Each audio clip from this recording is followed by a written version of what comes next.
Hi everyone, welcome to my channel where I discuss all things human design. On today's episode, I'm going to be sharing 5 tips for holiday shopping. If you already know your human design type, let me know in the comments below. And if you have no idea what I'm talking about, I've linked several resources in the description box below where you can find out your human design type for free. With the holidays coming up, I thought creating a video around holiday shopping and human design might be a fun way to learn about your human design chart as well as how you might approach holiday shopping. In this video, I will be discussing 5 tips to holiday shopping based on various aspects of the human design chart. So make sure to have your chart in front of you. Tip number 1 is to plan ahead. This is especially true if you have an undefined or otherwise known as open root energy center. You can find this out by looking at your chart and seeing if the bottom square in your chart is in white. If this is in white, then you are not necessarily designed to operate under pressure.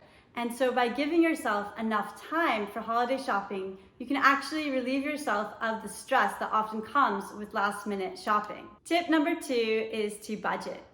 Make sure to decide ahead of time how much you actually want to spend on your holiday shopping. Those with a gate 21 might have already done this, as it comes naturally to them to be extra resourceful. With the gate 21, you're good at managing both material as well as monetary resources. If you don't happen to have a gate 21, it might be helpful to do a quick Google search before purchasing an item just to get a price comparison, as oftentimes you can save yourself a lot of money. Tip number 3 is to get crafty. For those of you with a gate 1, you might already be doing this, as you have a natural tendency to create something new from something old. Those with a gate 1 often find themselves repurposing things around the house, and it is not uncommon for those with a gate 1 to love expressing themselves through these creations. For example, if you had a gate 1 and your blender broke, rather than throwing away your blender, you might actually create a really cool vase for the house. If you don't have a gate 1, or you feel as though you're not naturally creative or don't have any ideas of how to get crafty, there are so many resources online to learn. And I highly encourage checking out YouTube and Google and different blogs for learning how you can actually create some of your holiday gifts. Tip number 4 is to watch your emotions. Our emotions are governed by the solar plexus, which is located in the lower right triangle of our human design chart. If you have a defined solar plexus, then your inner authority, which is how you come up with your decisions, is actually governed by your emotions. So being in a good emotional state when shopping is extremely important. And if you have an undefined solar plexus, then you actually magnify the emotions of those around you. And so if you're feeling overwhelmed by emotion when you're doing your shopping, be aware that you might be taking on the energy of someone else and that those are not necessarily your emotions to hold on to.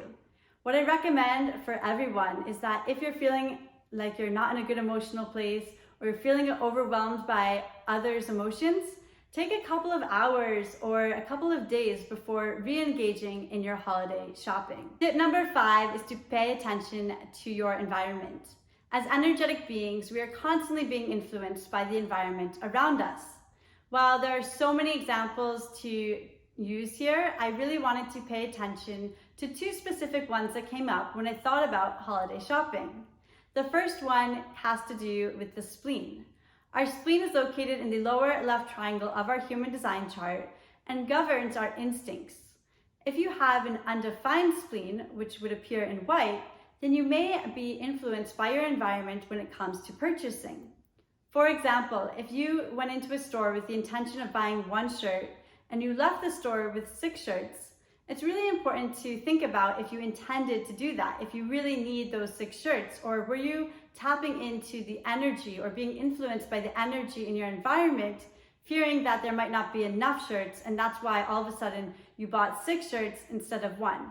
Make sure that you have a clear intention and that you're aware of how the energy in your environment is affecting your holiday shopping. The second example I want to use here is the G center.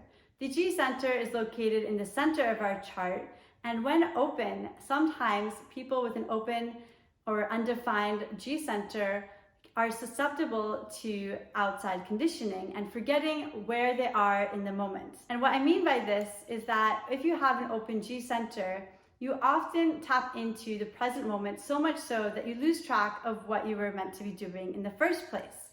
If you have an open G center, you might find it helpful to not only create a list of what you're looking to shop for, but also where you're looking to purchase the item as well as for who.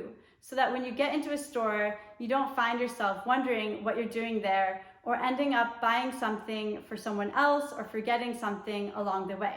This will help you stay focused and confident in your holiday shopping. Having a plan, budgeting, making your own holiday gifts, and being aware of your emotions as well as your environment are 5 tips to navigating holiday shopping this season. If you found this video helpful, let me know in the comments below, and please share your holiday shopping tips as well. Also, don't forget to subscribe as I put out 2 new human design videos every week.